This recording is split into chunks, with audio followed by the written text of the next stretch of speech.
వీళ్ళ వాస్తవంగా మరి నేను ఎదుర్కొంటున్నటువంటి ఒక మానసిక ఇబ్బంది దృష్ట్యా మరి వారు ఏదైతుందో పెద్ద మనసుతో నాకు చేయూతనిచ్చిండు. మరి పెద్ద మనసుతో నాకు చేయూతనిచ్చి ఏదైతుందో ఇలా ఒక ఉద్యమ రథసారథిగా బీఆర్ఎస్ పార్టీలో చేరి ఇలా తెలంగాణ రాష్ట్ర ఏర్పాటు వాస్తవం వారు దశాబ్ద కాలం 2 పర్యాయాలు ముఖ్యమంత్రి ఏదైతుందో తెలంగాణ రాష్ట్రాన్ని వీళ్ళ జాతీయ స్థాయిలోనే కాకుండా అంతర్జాతీయ స్థాయిలో దాన్ని నిలబెట్టడం జరిగింది. మరి అటువంటి ఒక రాష్ట్రం ఏదైతుందో ఆనాడు కాంగ్రెస్ పార్టీ ఇవాళ ఏదైతుందో ఒక ఇంకా మెరుగైన రీతిలో పాలన ఇవ్వడం జరుగుతుందని చెప్పినటువంటి ఒక భావన ఆశల పల్లకిలో ఊరిగింప చేయడంతో ఏదైతుందో మరి మొన్నటి 23 ఎన్నికల్లో కాంగ్రెస్ పార్టీ అధికారానికి వచ్చింది. కానీ వాస్తవంగా జరిగింది ఏంటి అనేది మనం ఒకసారి ఆలోచన చేయాలని చెప్పి అంటున్నాను. వారు ఆరంభించిన ఒక పథకాలకు ఇవాళ వాటికి ఏదైతుందో మెరుగైన రీతిలో దాన్ని అమలు చేయడం పక్కన పెట్టండి. అసలు కార్యక్రమాలు ఏదైతుందో అమలు మరిచిపోయే విధంగా ఇవాళ ఏదైతే రైతాంగం ఈ దేశానికి అన్నం పెట్టే రైతు వెన్నెం కాని చెప్పి అంటున్నాం. అటువంటి రైతుకి ఏదైతుందో ఒకప్పుడు శిస్తు చెల్లించేది ఉంటుండే. ఆ శిస్తు చెల్లింపు ఏదైతుందో ఆనాడు ఎన్టీ రామారావు టీడీపీ ప్రభుత్వ హయాంలో దాన్ని రద్దు చేస్తే వీళ్ళ కేసీఆర్ గారు ఏదైతుందో వీళ్ళ దేశంలోనే కాదు అంతర్జాతీయ స్థాయిలో కూడా పెట్టుబడి సమకూర్చే ప్రతి ఎకరానికి ఏదైతుందో 5,000 రూపాయలు చొప్పున 15 రూపాయలు పెట్టుబడి అందింపజేసే విధంగా కార్యక్రమాలు అమలు చేయాలి జరిగింది. ఇవాళ కాంగ్రెస్ పార్టీ వస్తే 15,000 ఇస్తామని చెప్పానమే. ఇలా 15,000 కాదు కదా, అసలు 10,000 అమలు 3 పంటలు కోల్పోయినామని చెప్పి అంటున్నాం. ఇలా రబీ పంటకు వచ్చిందే మనం అందరం గమనిస్తున్నాం. ఇలా 1 ఎకరానికి ఇచ్చారు అంటున్నారు 6,000 రూపాయలు అని చెప్పని.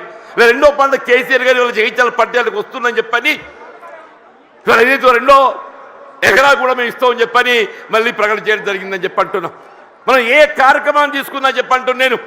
కళ్యాణ లక్ష్మి ఆడబిడ్డల పెళ్లికి తోడ్పడే విధంగా ఏదైతున్నదో వారు 50,000 నుండి ఆరంభింపజేసి 1,00,000 రూపాయలు ఆర్థిక సాయం అందింపజేయడం అని చెప్పి అంటున్నాం. కాంగ్రెస్ పార్టీ ఏదైతుందో తులం బంగారం జోడిస్తామని చెప్పన్నారు. మరి తులం బంగారం ఏమైందో మరి ఎవరికైతే కళ్ళ రాలేదని చెప్పి అంటున్నాను. మీరు ఏ కార్యక్రమం తీసుకోండి అని చెప్పండి. రైతు బీమా పథకం అని చెప్పి అంటున్నాను. వీళ్ళు ప్రసూతి వైద్య సదుపాయం కొరకు ఏదైతుందో ఒక తల్లికి అండగా నిలవాలి, పాపకు అండగా నిలవాలని చెప్పని కేసీఆర్ కిట్ అమలు చేసి తలపెట్టడం చెప్పి అంటున్నాను. వీళ్ళు బలహీన వర్గాలకు అండగా నిలిచే విధంగా అది ఏ వర్గమే కానీ వెళ్ళగాక వారి తోడు నిలిచే విధంగా కార్యక్రమాలు అమలు చేసి తలపెట్టడం జరిగిందని చెప్పి అంటున్నా. మరి అటువంటి ఒక నాయకుడు మరి బీఆర్ఎస్ పార్టీ అధ్యక్షుడు తెలంగాణ రాష్ట్ర ఏర్పాటు ఉద్యమ నేత ఆధ్వర్యంలో ఏదైతుందో ఇవాళ నేను ఏదైతుందో బీఆర్ఎస్ పార్టీలో చేరి వారి నాయకత్వం పనిచేసే అవకాశం నాకు కల్పించినందుకు ఏదైతుందో నేను వారికి హృదయపూర్వకంగా ధన్యవాదాలు చెప్తామని చెప్పి అంటున్నాను.